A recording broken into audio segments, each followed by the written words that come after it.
চিত্রনায়িকা পূজা চেরি সবসময়ই সামাজিক মাধ্যমে সরব থাকেন। চলতি বছর মা হারানোর বেদনা পূজা চেরি এখনও ভুলতে পারেননি। তবুও স্বাভাবিক জীবনে ফিরতে হয়েছে তাকে। ফেসবুকের পাতায় নিজের মনের কথা শেয়ার করেন ভক্তদের মাঝে। 4টি ছবি নিজের ফেসবুক পেজে শেয়ার করেছেন এই অভিনেত্রী। একই পোশাকে বিভিন্ন পোজে ছবি শেয়ার করেন তিনি।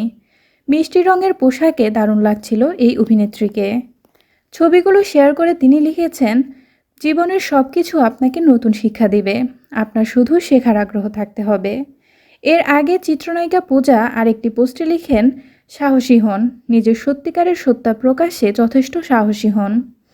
বিনোদন অঙ্গনে শিশুশিল্পী হিসেবে কাজ শুরু হয় পূজা চেরির।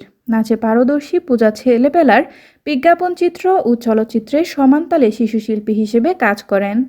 6 বছর আগে নায়িকা হিসেবে তার সিনেমায় যাত্রা শুরু। প্রথম ছবি নূরজাহান এ নায়ক ছিলেন কলকাতার আদৃত।